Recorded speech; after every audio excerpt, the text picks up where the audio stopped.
All right, boys, I think we're live. We are? Hold Yeah, on, we're let's give. live. Oh shit, yes, we are we? Hey, everyone, welcome. Let's see who joins in the first few seconds. Are we doing our surprise nudity for the first few seconds, like always? It's always Steve Dev. Steve Dev has been on this thing forever. Hey, I Steve, don't know. congratulations, man. Hey, what's up, Grimace? Steven Grimace, yeah, welcome, guys. All right, so yeah, today we're talking about this little thing called Wardriving. We're gonna do 101. We're gonna break it all down. We've I hate got that. some different things that we want to talk about. We've got all of the experts except for me here. Um, I don't know about that. I don't know. I so mean, we'll. they're more experts than us. They don't have Well, a we have dominant. Grimace in the chat, so he can help us Yeah, if we miss we have the anything. champion in the chat. I feel, I feel weird about that, but So we'll do what we can. So yeah, Kentaro, why don't you kick us off, man? all right. So it all came out from the talk we did with both Ricks at the after DevCon Safe Mode on your Twitch. A lot of people hit me up later afterwards about the war driving stuff, so I figured we'd do a basic 101 today. Covering the general concept and what, why, how, and this stuff. We won't probably go into real detailed technical talk because that'll make it endlessly long. And but so yeah, I mean, starting with what is war driving, right? It's something that we do. A lot of us did. A lot of people think it's something that noobs do or whatever it is, but there are guys like us who have been doing this for a while, and we really enjoy the act. And according to Wikipedia, war driving is the act of searching for Wi-Fi wireless networks, usually from a moving vehicle using a laptop or a smartphone. And the software is freely available on the internet.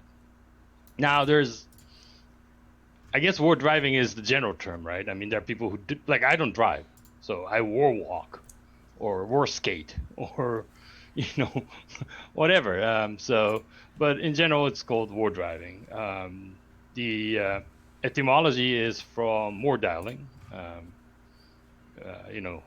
Made popular with the movie War Games. So, but yeah.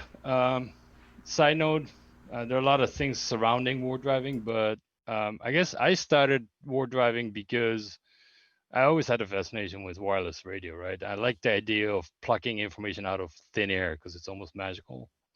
I used to have a radio scanner, scan for frequencies, listening into conversations and stuff. And war driving for me was an extension of that. I think I built my very first war driving rig, like not the phone, but like a custom rig, almost 6, 7 years ago, I think. Um, but yeah, that's how I got into it. How about you guys? Kim, why don't you go next? Yeah, for me, when I was a kid, like it fascinated me that like you had a box and you could talk into the box and it would come out another box. So any wireless stuff fascinated me. And um, when I was in the army, so I got into signals intelligence. So radio stuff was a big deal. But I ended up in mobile forensics. So to me, war driving, I would get an Android phone and I'd get some database that had a bunch of access points around them, and I wanted to know where they were. So I hooked up to Wiggle and saw that I could like map some of those access points to find out where that phone had been. And so that's kind of what got me into it about 2011, 2012. And so I started kind of using it for that. And along with that, I started traveling. So I grabbed, Wiggle's Android app and started scanning for it and just got really interested in. And it's kind of creepy, and I'm kind of a creepy guy, so it kind of played into that. So, but it was really a work thing at the first, just to kind of scan around and try to get as many points as I can to find out where phones had been before. But yeah, it's just kind of I loved radio, and that was kind of an extension of that, really. Your mic. Mike. Well, and for me, it was really like really crappy internet, right? I had really crappy internet for a long time. I live in a little rural town in Utah, and we've always been left behind on the internet scene. Can verify. So with that, certain neighbors would have higher speed internets or something, and you'd drive around and you'd be able to find that. This was in the days of some Napster, Kazaa, etc., where you had your $5,000 laptop from 10 years ago that was like 30 pounds. But yeah, really, it just was wanting faster internet and getting better connections. And then some friends of mine did stuff with wireless, being able to set up like point to point connections. And then all of a sudden, they had like 10 megabits of speed with like the Aranocos. And you're just like, oh my gosh, this is the most amazing thing in the world. And that ultimately led me to running my own wireless ISP for a while, and then learned all of the pain of customer service and doing that. So I did that for a long time, and then got out of there because that's not that's not a long term career path for me. I just don't have the patience. And then I got back into it, especially with all the devices that are around.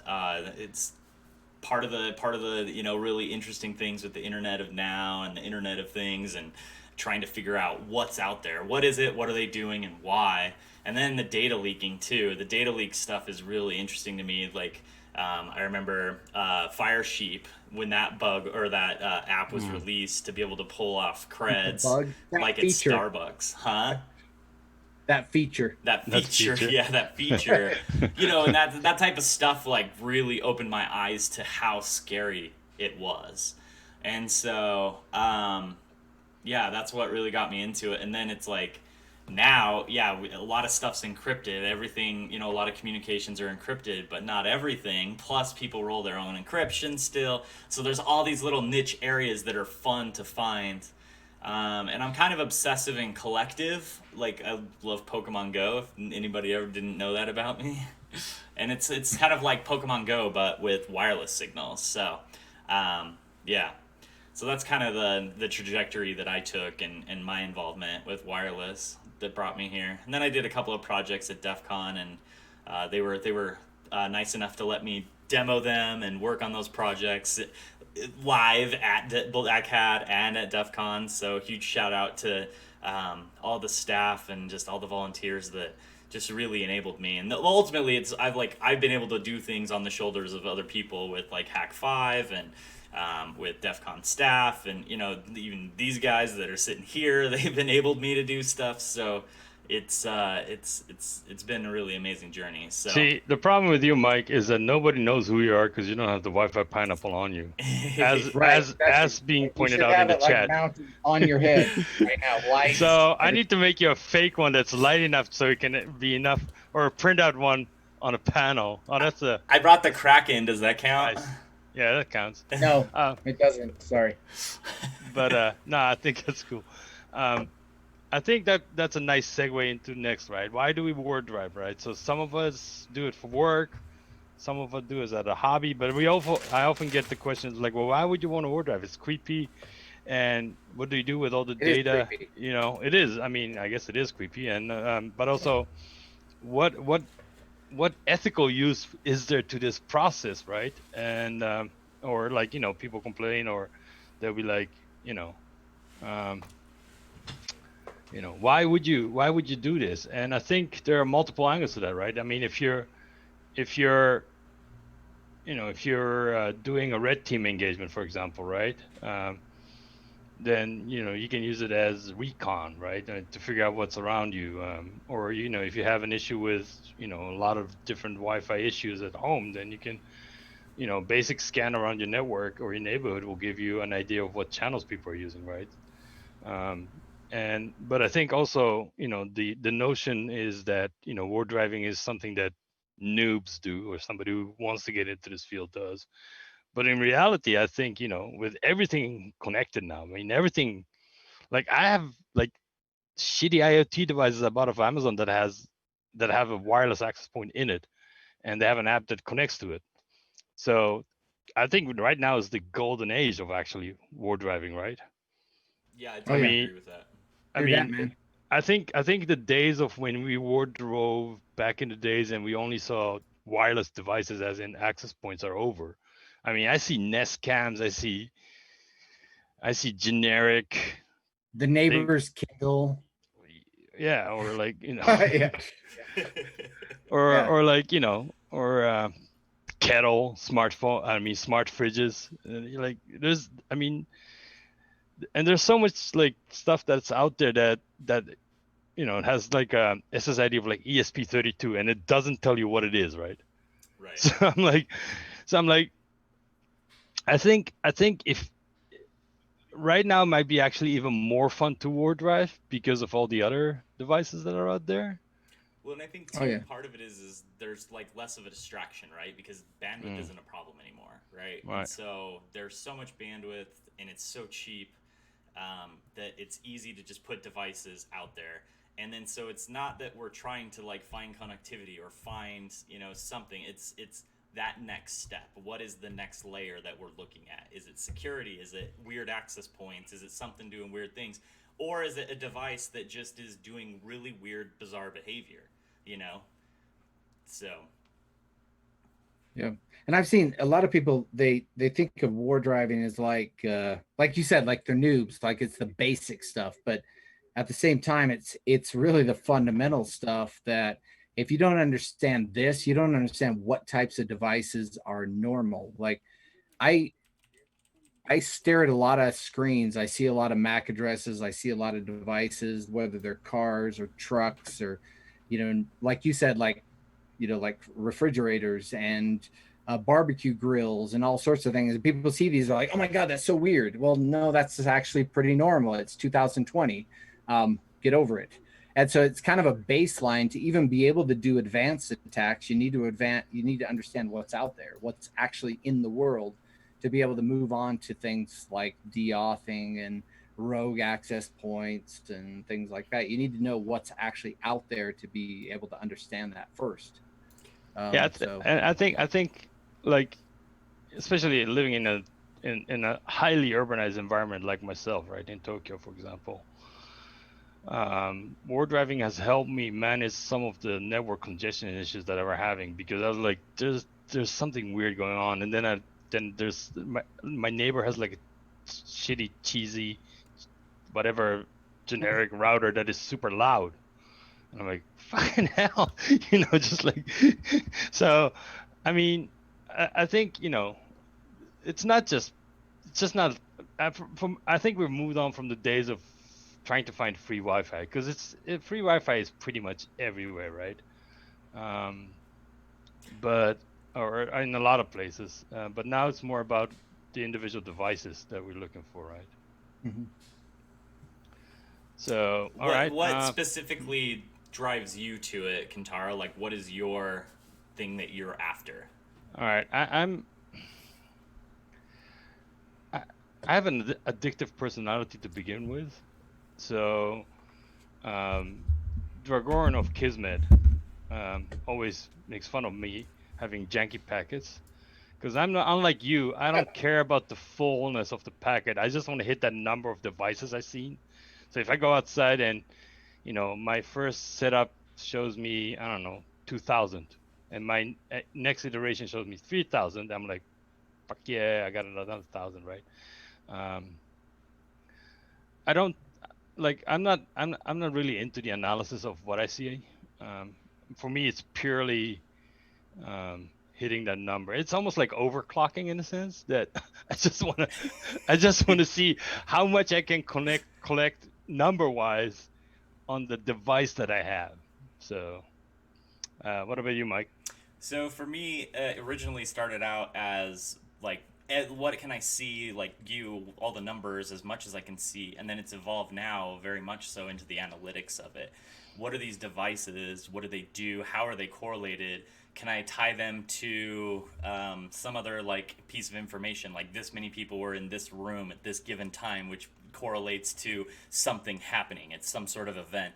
And that type of stuff. Like I started down that data science rabbit hole, and that stuff really drives me. I really like it. It's hard. It's really hard, and I give a lot of respect to people that do that analysis, because there's so much noise. There is so much noise. It's how do we dig through that? So it's like digging through that has been really rewarding. The other thing that really drives me is building apparatuses to be able to collect to meet the goals that I want to achieve.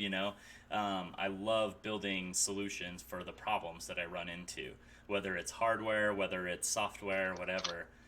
That's really, it's a problem solving thing for me at this point. Oh, you can. Yeah, for me, I don't know.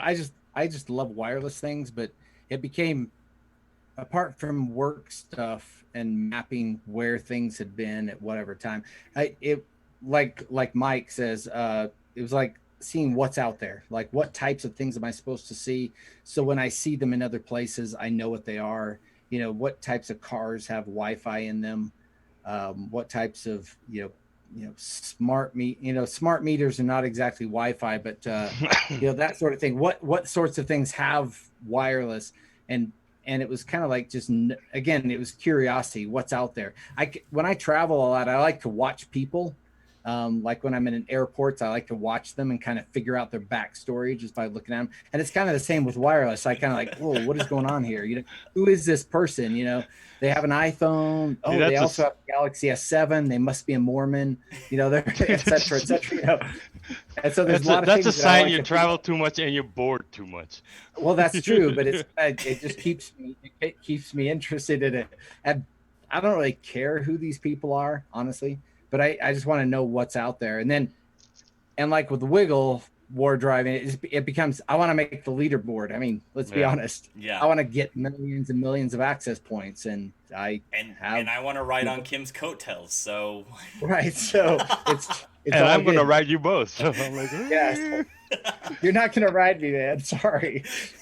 And unless you come here, you have to come here to do that. But it was really about that, and it's really helped me actually in my work as well. But it's just kind of, some people play video games. I scan Wi-Fi. That's just what I do. No, that's like I said. I mean, when I'm at home, for me it's overclocking, right? Close to overclocking. How much can I hit that extra? But when I'm traveling, SSID collection is kind of fun because I go to weird places, and once in a while somebody will have a really good idea for a wireless SSID or an SSID name, and I'll be like, oh, that's kind of cool, and funny. So yeah, one of the fun projects I did was some years ago. I did some analysis on SSID names and most common, and which ones involve swears and which ones involve like dirty words and stuff. It kind of was the what was it? Carlin, George Carlin. The dirty words, like using his reference to like go through and figure out which ones are the most used networks. It's pretty funny, some of the names that people will come up with, and I mean they're just publicly broadcast. So. Yeah, right. I mean, you go to DEF CON, there's always like 12 FBI van SSIDs and shit. Yeah. Well, and Kim always says, "What do you say about FBI vans?" 6,000 of those on Wiggle. So. Well, Kim, what do you say about FBI vans? What's your advice? FBI surveillance van. There's something like, I just did a search today. There's something like 86,000 of those. Yeah, you're not unique anymore. FBI surveillance van, something, whatever. So Dark Mather's mother is fat, something. So if you are an actual FBI surveillance van, it's probably pretty good cover to use that. No, it would be a great one. If I had an actual FBI surveillance van, that's what I would name my Wi-Fi, because it was good. Yeah. I used to call my mobile hotspot infected by virus. Oh yeah. Nobody would connect to something that is declaring it's infected by virus. So. Yeah. Virus.exe. Yeah. You still see that once in a while, but one other thing too that I want to hit on that's really been driving me recently is the proliferation of Bluetooth. Even to the point of where it's been included in Tesla cars. So now we can track Tesla cars. One of my most favorite things is there's a Tesla scanning app. You're driving down the road and all of a sudden it beeps at you and you're like, oh, there's a Tesla. And you look up, you're like, yep, there's a Tesla. And you can do the same thing with tire pressure gauges. There's the tire pressure gauges from certain cars. You can get some information from that. Wait, you can do that? And also they're in-car Wi-Fi's and entertainment systems. So I mean, I'm sure we'll talk technically, more about that. so in that sense, I mean, Wardriving has expanded beyond the 802.11 wireless Wi-Fi, computer Wi-Fi, right? We have Bluetooth, we have all these other protocols. We have a lot more tools available to check. So, I think that's one of the reasons why it's more exciting now to do than ever, because we get to see a lot more things that are out there. putting out, information. So now we have to give a caveat though. There are places where war driving is illegal. Oh yeah. The Ninth Court Circuit, or is that what it's called? Ninth Circuit Court. Yeah, that one. For example, has deemed that sniffing for Wi-Fi packets is illegal. It's wiretapping without a warrant. So, which, interesting fact, I'm not a lawyer, so consult a lawyer. Someone said that in Las Vegas, they're apparently under that jurisdiction. I think it was Zero who said that. Yeah. So yeah, again, I'm not a lawyer, so double check that. But weird. Right. So, which would make strange. Which could be problematic for if there was like a conference there, that had people. A conference there. Right. That's weird. So, but yeah, I mean, there are places. I think Europe has has more stringent because of GDPR requirements and stuff. Like I said, I'm not a lawyer. Before you engage in this, talk to your lawyers. Do your research. Yeah. Right. So. And in China, apparently, too, I learned while I was in China that if you're a foreign entity, even possessing the wireless equipment and transmitting or broadcasting or receiving in the country is illegal.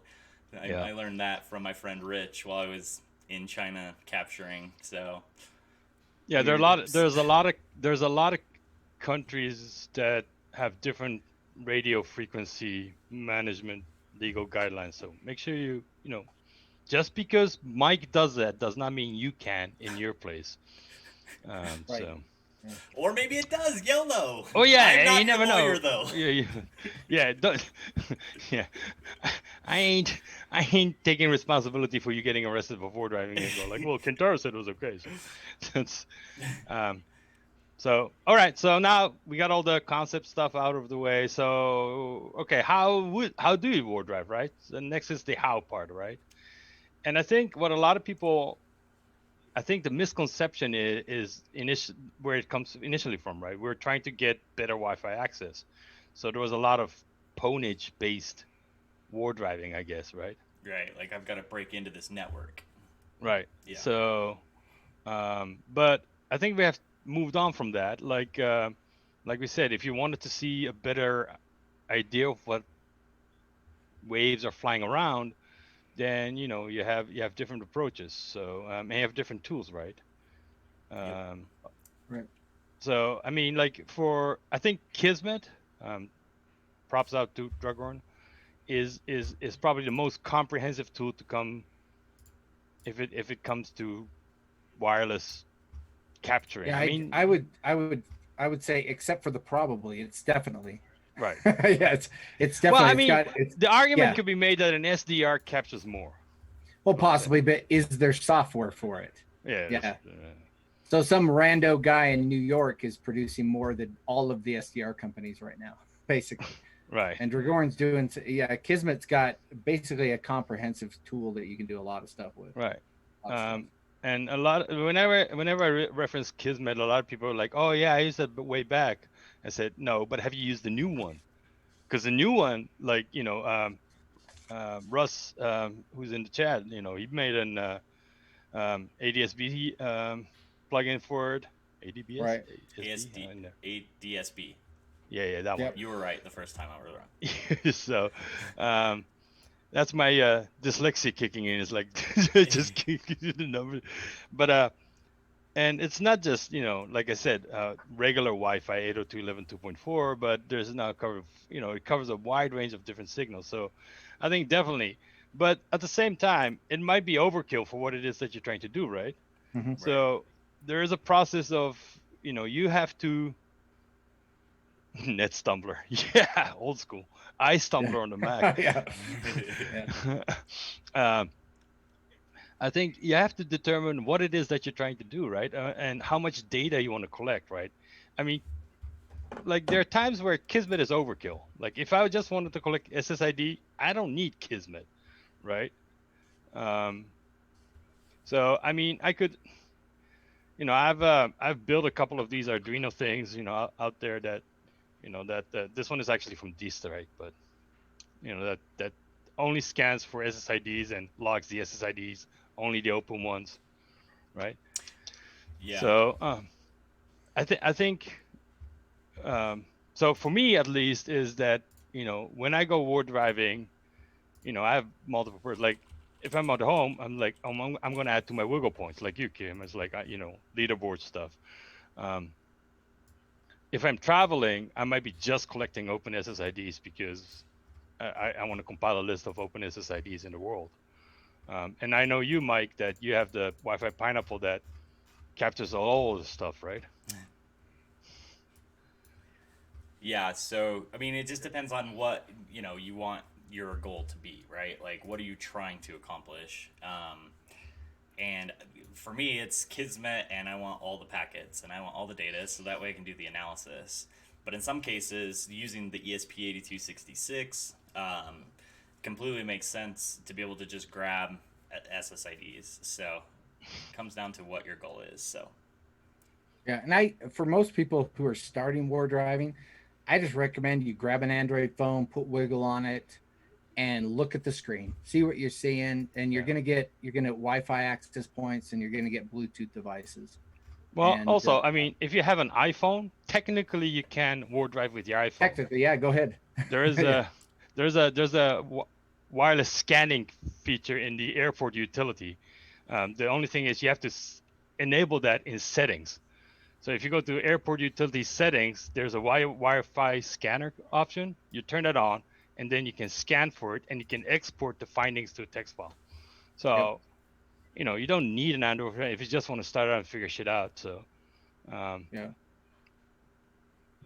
yeah. So I recognize just get a phone, start scanning stuff, and just look at stuff. See what stuff you start to see. What do you got? And then, like Mike said, he goes in deeper. He wants packets. He wants to see attacks and things like that. But, well, he built a whole talk about his findings. So yeah, I heard he made this thing that had a whole bunch of like weird antennas. Yeah, on it was it, like antennas sticking I out. don't know. It was really stupid, but you know, whatever. I think somebody in the chat, I think some of the drunks had a question. Is that so for you, Mike? I guess what are you using for huge data quantities? So how are you, I guess, analyzing it? The biggest thing is sharding. Sharding has been really important to be able to take advantage of multiple resources. So being able to cut those packets into smaller pieces, do smaller amounts of analysis on that, and then put them back together at the end. It was actually Kim who originally wrote the first proof of concept for doing this, and I kind of stole his code and ran with it and turned it into a tool called PCapinator. What? You did?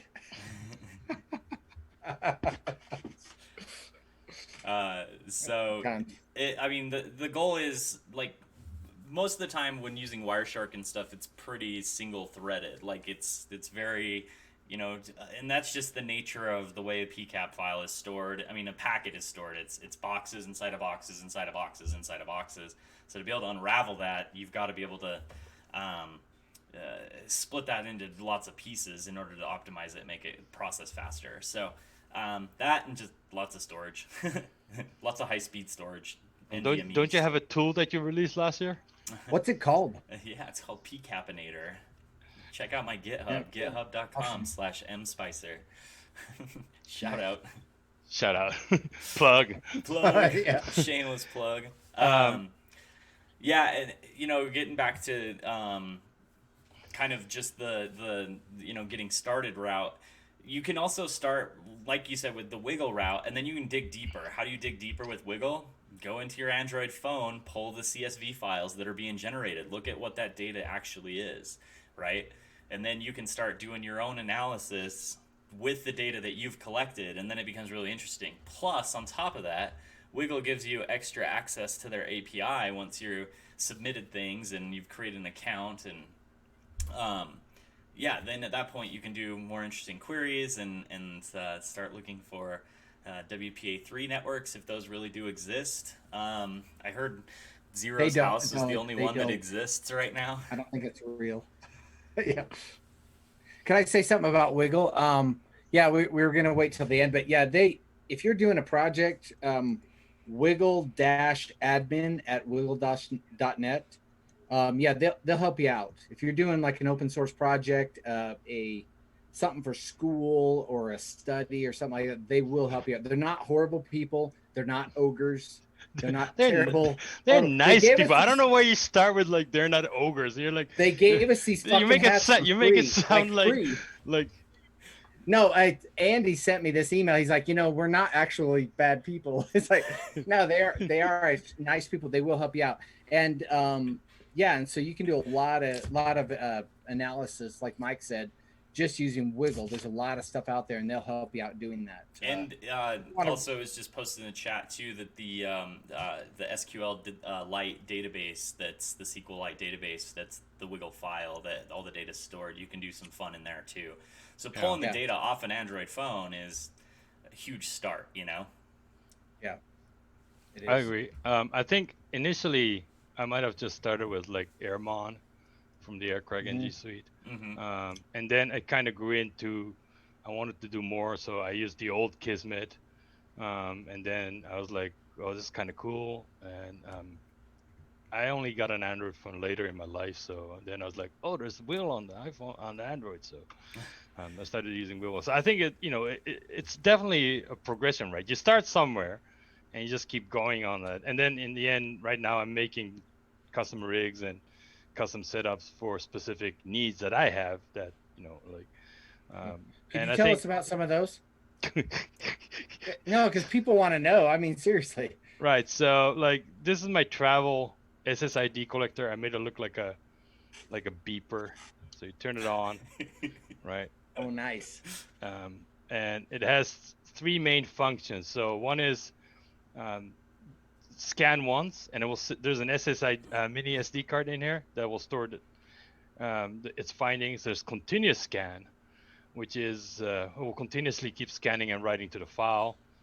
And then there is what I call top dog, which finds the strongest SSID in the neighborhood. So you just kind of click on it, and it'll just go look for it. So nice.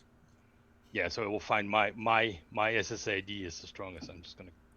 Everybody knows it, but it's fine. So, like, this is pretty much because this came out of a project that Mubix was doing, right? Mubix was like, I'm collecting all these open SSIDs that I can plug into the Pine AP on a Wi-Fi Pineapple, so that, I get it can be used by the Wi-Fi Pineapple. And then there's I don't have one right now. There's Ponogachi by Evil Socket out there, that's more focused on pwning and cracking the encryption, and there's this whole social interaction piece around it. I saw Mike's Wi-Fi Pineapple, and I made my own smaller version, better looking one. Shots fired. Wi-Fi Better Cactus. functioning, works better, looks better. So, yeah. Right. So yeah, this one is all Feather, ESP Feather, ESP 8266, Feather by Adafruit. So in a 3D case, 3D printed case, it's kind of hard to see, but yeah, nice. I mean, Well, and going back to something that you had said a second ago, right, that you started with Aircrack, the Aircrack Suite and Airmon, was something that I was early on with as well. Because I was like, well, we have TCP dump, then we must use Aero dump. That's how you dump wireless packets. Like that's what I thought. And it turns out that tool was built for a very specific purpose of cracking things. So it was the act of actually getting involved and trying to do something, build a project and try to collect that data, and then finding out that it had failed, that led to, the iterations. So the first step is definitely like, go start collecting, go start doing this on your own, run Kismet, run a Wiggle phone, and figure out what's around you. Yeah, so DNS Princess pointed out the War Collar by was that War Collar? Yeah, Warcaller, the SSID tracker. Yeah. Which is a really cool tool. Right. I can't find it now, but I built one that because it's opaque, right? I built one that has a see-through screen on it, so that you can actually see what you're looking at. But I can't find it right now. But it's the basic idea. So right, yeah. Go ahead. No, I was gonna say. I mean, there's a lot of different. And then Raspberry Pis are now powerful enough to actually run Kismet, because Kismet on the Raspberry Pi wasn't a pleasant experience for a long time. As much as I love it, as much as I love Dragon and Kismet, running that thing on RPi 3, for example, or 0, that was just painful. So we have. Can I interject something? Yeah, go ahead. Yeah, recently with an RPi 4 with 4 gigs, I ran that for 11 days. Got about 60,000 devices. Yeah. So now it's actually, with some of the recent memory optimizations he's made with Kismet, it is working well. But you're right. In the past, it was like something you run for a couple hours, and if you run it in a big city, it would explode in like 17 minutes. Yeah. But because it would have too many devices. But now it's actually okay. Yeah. The iterations. The USB got upgraded 3.0, helps a lot with the power management, from my experience at least. Because some of the lead alpha cards, they are power hungry cards. So, Can confirm. Right, if you wanted to run them off a Raspberry Pi 3, I mean, the USB port usually just craps out because it sucks so much power out of it, and then you have 5 minutes of capture, and then janky packets at most. So yeah, that's something that as you get more advanced in this and you start adding more antennas, you start learning about is the power draw of the hardware that you're using, and understanding what that is very important. Yeah, and everybody, I get often asked a lot of questions like, well, I have an RPi 3 that I'm not using. I'm going to throw 4 alpha cards on it and throw it in my backpack. And I'm sitting there like, good luck getting that up and running. And I hope you have a nice ventilated bag, because that thing gets hot, Oh, yeah. So, it's one of those things that, trial and error, you learn. And I think that's why I ended up in building things like this, is that, if I just want to capture SSIDs, I don't need a full setup. I don't need a laptop and a card. I just need, ESP. And the good thing about, 2.4 is that if it has a 5 gigahertz, I have never seen this yet. I might be wrong, but I've never seen a 5 gig AP that doesn't have a 2.4 component. Pretty much, yeah. There's always a 2.4 version of it. Class and internet ISP level stuff, right? But not on a mass scale in a residential settings. Yeah, for sure. Because there's another factor to that too, though, is when you're scanning on 2.4 gigahertz, a lot of stuff that's on that LAN, whatever it is still, even if it's a printer that you have wired in. If you got a laptop that's talking to that printer over Wi-Fi, that printer is still going to show up on Wi-Fi, even on 2.4 gigahertz, even though it's wired in, because it's talking to a laptop that's on 2.4 gigahertz. Right. So you still get a lot of stuff on 2.4 gigahertz, even though that stuff may be on 5 gigahertz or it's wired in on the Ethernet. You still see it you still see packets of that over the 2.4 gigahertz. A lot of printers have a lot of printers have they have like a default AP, web-enabled AP on them for configuration. Yeah, and there's a Wi-Fi Direct, and there's other stuff there too. Yeah. So, but yeah, I mean, that's the one thing, right? I think in the chat too, SDRs get really hot. Yeah, like if you have one of those Nuelec aluminum dongles, that shit gets hot. So heat is always going to be an issue when you start doing stuff like this, right? The RPi gets hot. Your adapters gets hot, the alpha cards get hot. That's why, some of the rigs that I've shown on Instagram, I run them naked because it's just better heat management for me that way, right? So. Do you run naked? Well, I don't. But yeah. If I were, I would at least wear a mask these days. So. Well, that's smart. Because I'm responsible like that, right? So. Yeah. We had a quick question on there's a good tool to check power, and I've got this. There's a USB tool. Actually, 2 seconds. It's the USB tool. You can just plug stuff into it, and it will show you the power that it's drawing from USB. And I use it's really cool. Yeah, a quick way to do it is I use PowerTop, which is top on Linux, but for power. So yeah, the problem with that is that's usually is just the reported Yeah, current, you won't necessarily get the entire draw. I've found it's different, but this app physically allows you to plug the dongle in and then put it on the other end. And so I can see Right. this also supports USB 3 and USB-C as well. So this guy's pretty nice. It's yeah. I got a couple of those too. But Can confirm. so I mean, you know, there's a lot of little tuning that you have to do when you start doing Wardriving, right? And I think when we talk about Wardriving, we always, you know, somebody will come up with this massive antenna, or like a Yagi like this is like, Ah, I can here we go. I can find an AP from 5 miles away, right? Kim So sent me I'm a like, picture where he was up on top of a mountain. What were you, 12 miles out? yeah, yeah, I get that. Yeah, he literally sent me this picture, but him on a mountain. Right. So Oh, that's actually a thing. Yeah. Go ahead. what I was gonna say is depends on what you're trying to do, right? If you're trying to find data, then a stronger antenna might be better.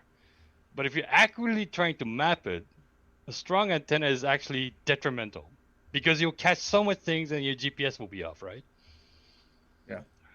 Yeah, a lot of people don't realize if you use a Yagi or a parabolic or panel antennas, you're picking up stuff from a block or two away, a half mile away, a quarter mile, and it's mapping it to your location, which is bad. And that's not Bad helpful. for wiggle.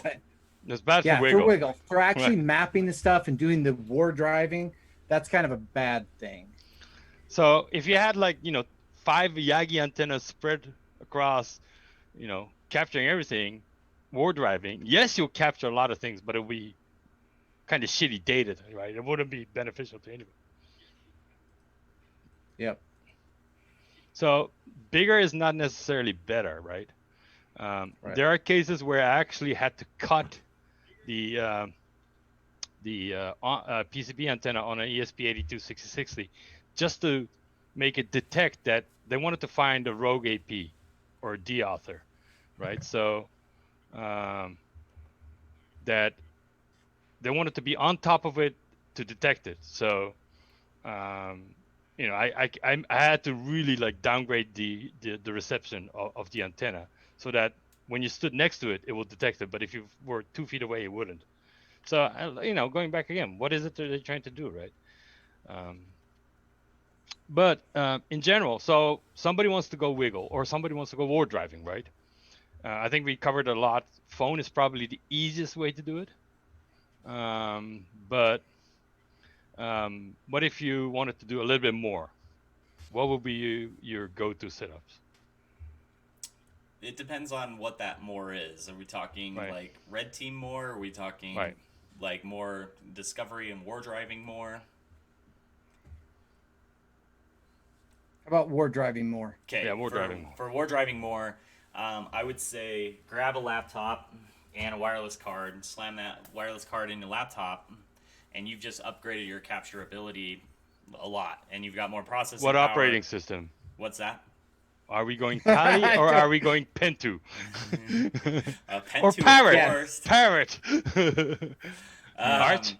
Yeah, I've been running Pentu a lot. I've also run a lot of Debian Ubuntu based stuff as well. Kali's also an option. I like Pentu. Friend Zero runs it. He maintains it, so shout out to them. It's set up with all the tools that you need to do wireless stuff out of the gate. So Right. the only problem is it's running Gen 2. So Yeah. Yeah. And If you decide to run Ubuntu 2004, you've got certain MediaTek cards that are already in kernel drivers, so those are going to work. Right. And that works out of the gate with Kismet and things like that, no problem. So Oh yeah, I do one more. use Ubuntu I a mean, lot. you don't. And one thing that a lot of people misunderstand is that you don't need a Wi-Fi card that has monitor mode for war driving. yeah, to No. get started, Right. no, not at Right. all. No, not to get started. No. So a lot of people are like, well, I want to get this card, but I can't get it. It's like, look, I mean, like I have boxes full of like domestic stuff, and sometimes I like to pick some of my domestic cards because they tend to be more tuned to the domestic stuff that they use. So I've had cases where like a alpha wouldn't pick it up, but a buffalo will pick it up. I don't know, weird thing, right? Just because buffalo is more prevalent here in my neighborhood, right? So That's interesting. I wonder if that has to do with some of the channel lockout too, like you yeah, I think said. so. If they end up on channel 13 and stuff Right, over there, because that's legal right, in Japan, right? Channel right, 13. right. Yeah. It's also I think a little bit of the channel management that happens. I think. Yeah. So that comes So down to knowing your hardware and knowing your software, making sure it's right, configured properly. right. So Um, we had a request from the yeah, chat about Kim talking about your car setup. right. So for those who don't know, Kim has a war driving car. No, Right. no, I have a war driving thing that I put in cars. All right. Let me see if I can share my screen real quick. Sure. Give me a sec. I have some pictures. So I had to go for work to Missouri lately, and For where the heck are work. those pictures? Work. No, I had a class I had to do in Missouri. It was Jefferson City. Nobody chooses to go to Jefferson City, but no disrespect to Jefferson. Actually, I enjoyed the Barry trip, goes, but I'm sorry. I honestly didn't want to fly. That's really what it comes down to. So let me pull up. So what I set up is I have some antennas. Let me see if I can share my screen here. Can I share screen? You should be able to. Let me just share my real screen. So can you guys see this? Yep. It's Yep. good. Okay, so I got a couple of antennas. These are mag mount dual band 5 and 2.4 gigahertz antennas. I got them from a company called Lcom. It's l-com.com. They're about $70 a piece. They have reverse polarity SMA adapters. This is my rental car, but I blocked out the nice thing is I had this South Carolina plate, so I could drive like an asshole all the time because I'm not from South Carolina. So and so, okay, I did run my Hack RF with the Porta Pack. Can you see that? So there I was doing TPMS reads. Oh, sorry, that's totally different. And I have a mount, and I just have a laptop that I run Kismet on, and this is running to an Alpha. It's an AWUS 036 ACM. It's a MediaTek 7612 chipset. Hey, that laptop looks familiar. And that's hooked up to the back screen. And I was listening to Gary Clark Jr. that day. That's cool. And then I have 4 phones set up. So I have the Hack RF running. I have the laptop on a mount. And then here I was listening to Butthole Wait, that's Surfer. not Pentu. No, this is definitely Ubuntu. I actually like my time, so I use Ubuntu 2004. Right. Side note, Ubuntu 2004, anything that has, I think it's kernel, Mike, help me here, is it beyond 4.20? Yeah, has in-kernel support for the MediaTek 76? Whatever. Anyway, so this is like kernel 5.4. And so it works with the MediaTek chipsets, and I run Kismet on that, and I run usually 3 or 4 phones. So that's the deal. I also use these alpha panel antennas, and I go up on the hill. This is in Utah, where I go up on the hill and I scan people. That's something else. And I use this antenna. This is my my hiking rig. Yeah, I just take my antenna up there. I do some scanning from the hill. Yeah, but anyway, let's go here. Stop injecting that image, goddamn. It's just in my pictures. Sorry. But these I have little mounts. They're made by a company called Scosh. They're like those little magnet mounts, and just hooked up into the car. Yeah. And yeah, I got a couple 100,000 access points and devices logged across country. It was pretty fun, actually. Right. But, it's actually very simple. There's just some phones and one wireless card on a laptop in Kismet. That's it. There's nothing crazy going on there. Yeah. And you, Mike, you have the Pineapple and the Kraken, but you don't war drive with those, right? There's almost stationary recon, right? Not necessarily. The Kraken, I've taken war driving a number of times. Oh, okay. So I had to get, I don't have it up here with me, but I I had to get a 400 watt in-car inverter. So I have batteries. I can run it for 3 hours on batteries. But obviously, if you're in a car, why not just use an inverter and continue to run your device off the car, right? So I've got a 400 watt power conversion kit that I'm able to hook directly to the car battery, and then from there, able to run the Kraken. The problem with the Kraken though is it's a little bit bigger than the front seat. And it's a 23-inch monitor, so when you pull up to someone at a stoplight, they look over and give you the weirdest looks. Yeah, good thing you're not brown. And I'm just like, it's cool. I'm with the FBI. Yeah. My name's Russ. I'm with the FBI.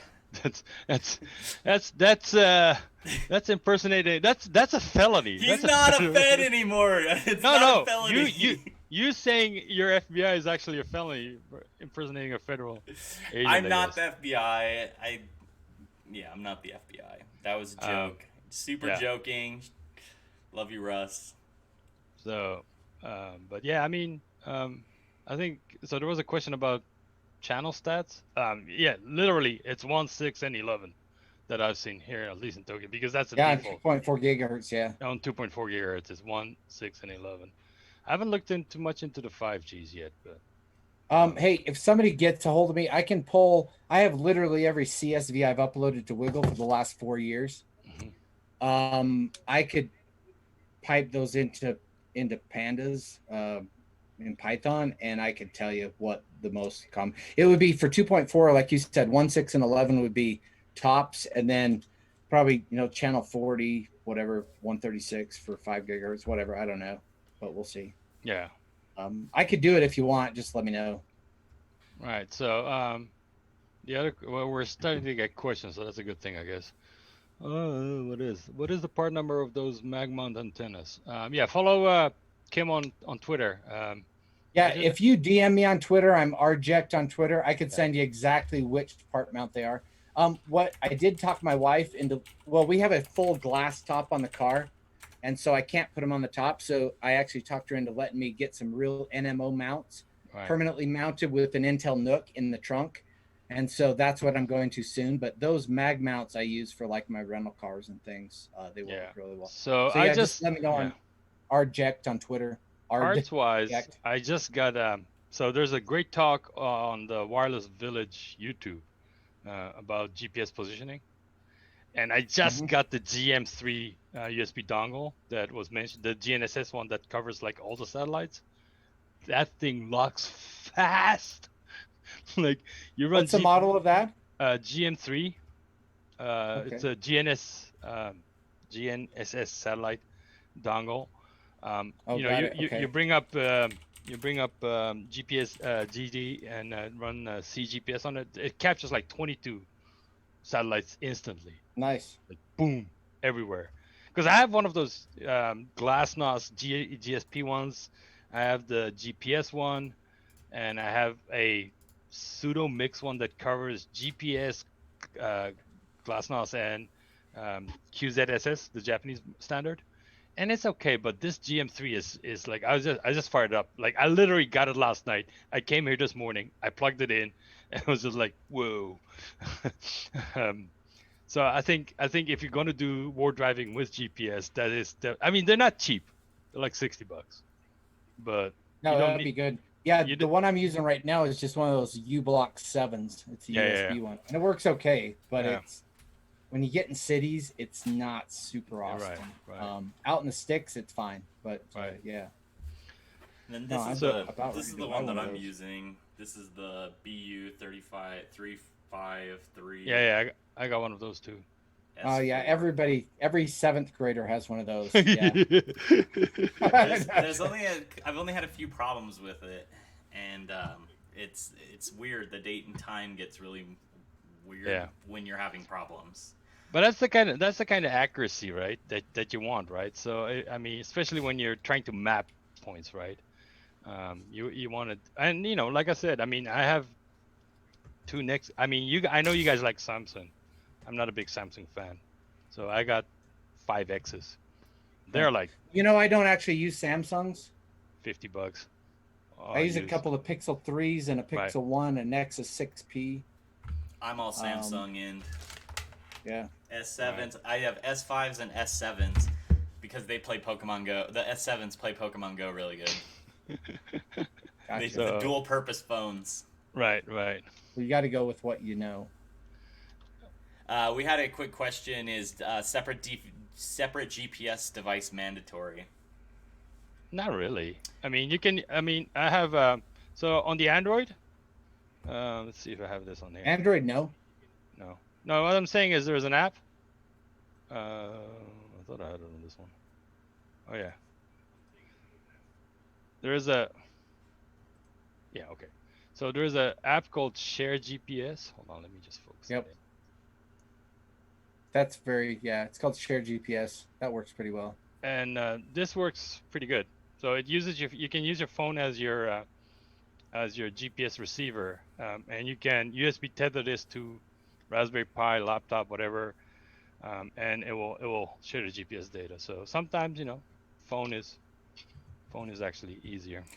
And then two, you could set up a fixed installation. So for example, when I've been at a hotel and had the Kraken at a hotel or a laptop at a hotel, and I know the location, there's a command line flag in Wiggle where you can set it up as a station, so it'll automatically add that GPS data for that location. So then it's like you're a station mode. So that is another example. It's the same for Kismet. Kismet has a flag that you can use for station data. So in the config file. Yeah, there's also an app on Android called Fake GPS Location, and that'll let you set a location. And so sometimes I go in a building and I lose my GPS, but I want to keep it, so I set it to that location, and that'll set it as well. So that's another option if you want. And then a third option, which I highly don't recommend, which is illegal, would be to spoof the GPS to where you want it with your SDR. There you go. Right. I mean, only for testing and educational purposes in a Faraday cage. In a Faraday cage, you're right. Right, absolutely. That's always scares me when they're on DEF CON stage. It's like, yes, I'm going to show you how to fake the GPS. Here, I'm like, yeah, let's not transmit, But I think that covers the things that we wanted to cover, right? So let's start it with something easy. Mike, your audio is a bit low, I guess. Just have fun. I mean, I think it's a great hobby. It's a great way to get out.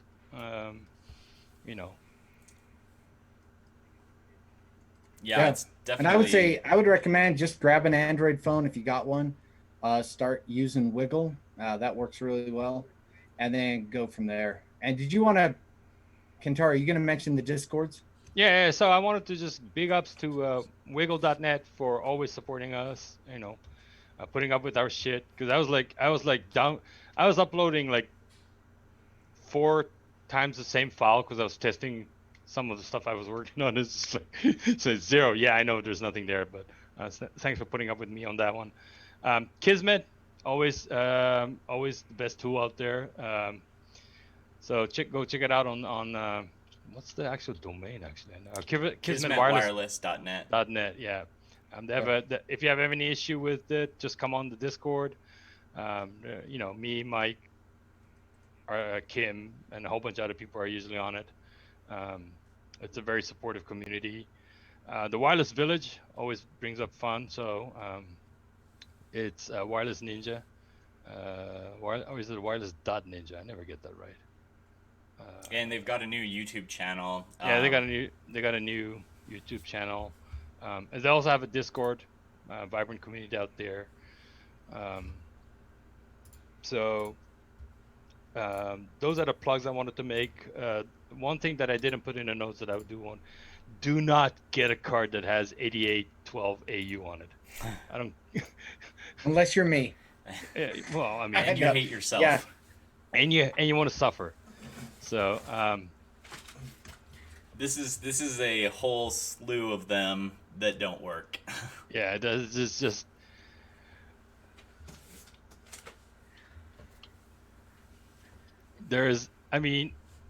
the amount of questions we get is just, it's not worth it. I will say a friend of mine who shall not be named said, if they have an 8812, then they deserve the suffering.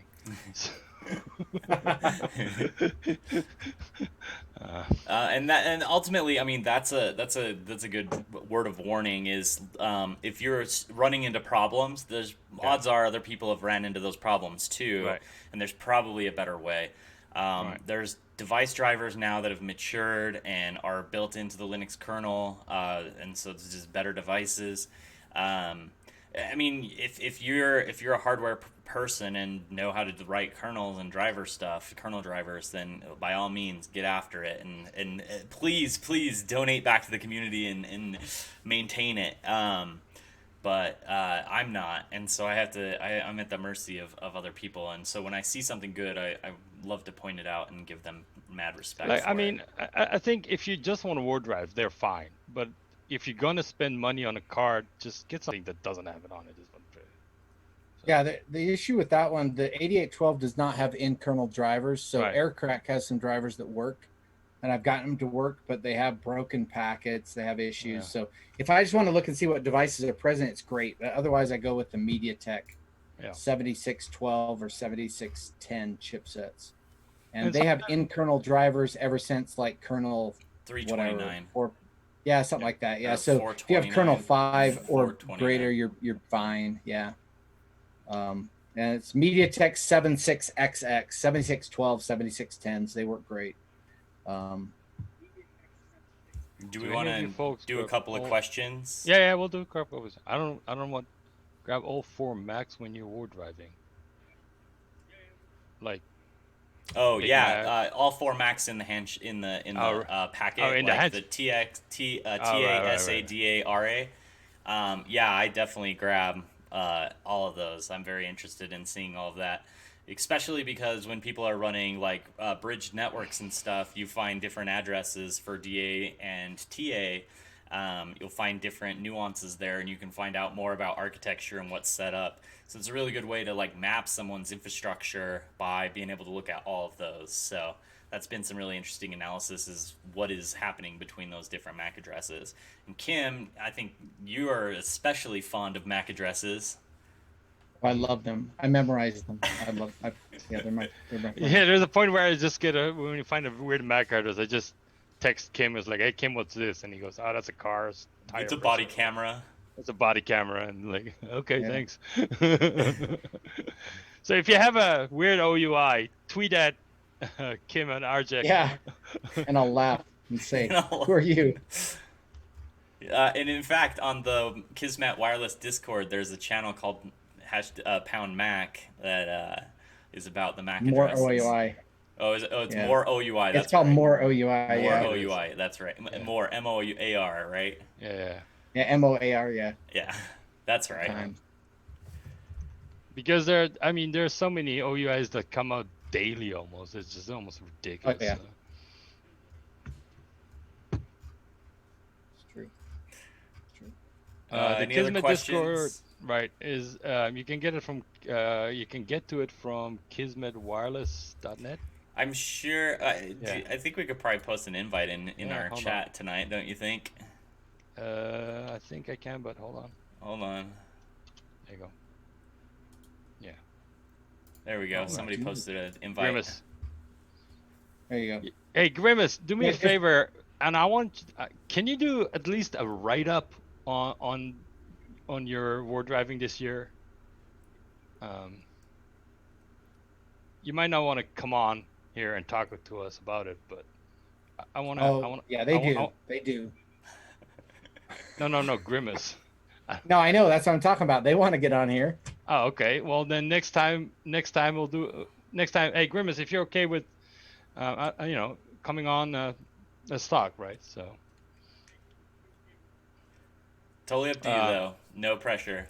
Yeah, no pressure. No, yeah, you don't have to. I'm just really curious how you. No, they have to. No. Damn, you're so Shut aggressive. up, Kim. Just kidding. Jeez. Yeah, NetTumbler days are great, but right. But I think, like I said, the tools now have matured way more. to be able to see a lot more things. So Yeah, it's definitely a golden age of capturing the wireless at this point. Oh, yeah. Whether it's SDR, whether it's Wi-Fi, whether it's just anything. yeah, Like we have so many tools, so many cool projects, and so many people passionate about it. So yeah. Also, for Mac users, I know there's not much tools out there you might think, but I've been using Wi-Fi Explorer a lot by um, in Intuitubits. I never can pronounce their name. On Mac. Yeah, Is that Adrian Granados? Yeah. That's It's actually a good tool on Mac. it is a very nice Adrian Granados. It's Yeah. a good tool and it's free. Yeah. And they have a paid version, but They have a paid. I have the paid version, but it's actually one of the better tools when it comes on a Mac platform. If you don't want to, you know, if you don't want to carry another specific laptop for, or you don't want to look like a nerd with your Linux, hack all the things. yeah, you can just go into the Starbucks with your Right. MacBook Air, and you're good. I don't know. I haven't used Kismet in a long time. Good point, Barry. I doubt it, but What is Kismet? well, I mean, you can run Kismet on your Mac. So right, you Yeah. can. But what I'm saying is that the hurdle is a little bit higher compared to Wi-Fi Explorer. yeah. So Yeah, but there are build instructions on kismetwireless.net for the Mac. You Yeah. can install it. You're going to need Homebrew or Mac ports to do it. But yeah, I do it on my MacBook Air, so it works. yeah, Kismet, the latest update was February 7th, 2011. So that's a bit out there. Pocket PC phone, yeah. I think the coolest thing to do is to run Kismet on your NetHunter phone right now. That is like lead.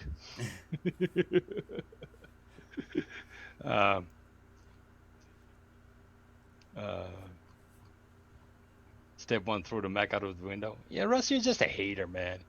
You're just a hater. I got a question. When I'm capturing all the packets, what are some of the first things I look for? Yeah.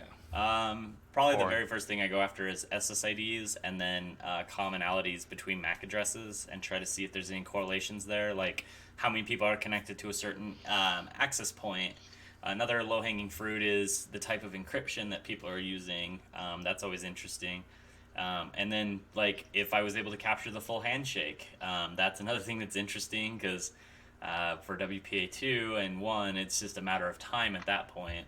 Whether and if, depending on the complexity of the password, it could be feasibly cracked. That stuff's just all really interesting to me because it's there and it's in the wireless and it's fun to grab that type of information. So, yeah, those are some of the first things that I go after, and then from there I look at like what stuff is there that I shouldn't see. Yeah. Like what's not encrypted, what VPNs are leaking, what type of stuff like that, what people are doing stuff over the wireless. Yeah. So one thing that I forgot to mention, I besides Kismet, the other tool that I really like, and I used to run it on my pocket chip, the Linux gaming device that came out with a keyboard, is Horst. Horst is a terminal-based radio scanning tool, and it hasn't been maintained for the last couple of years, I would say, I guess.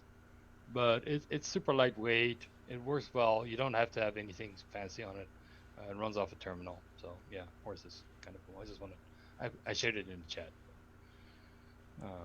For if you want to feel that old hackery, old Kismet kind of thing. I mean, somebody could write an N-Curses version for that, but I guess. But currently, definitely Kismet is the gold standard.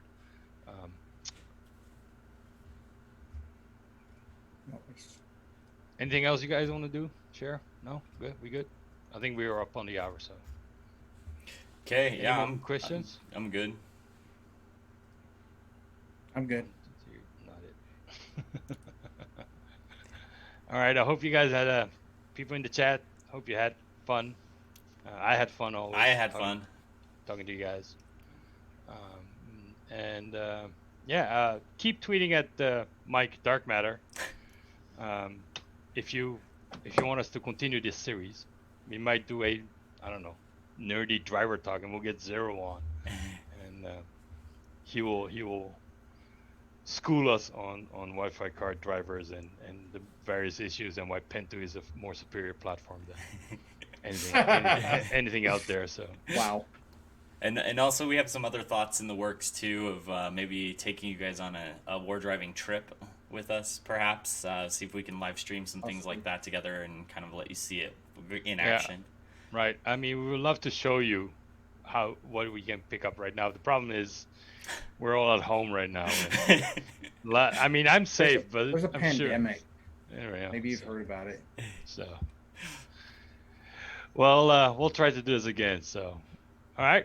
Yeah. Thanks everybody for tuning in. Thank you everyone for coming. We love you guys. Heart you. Heart.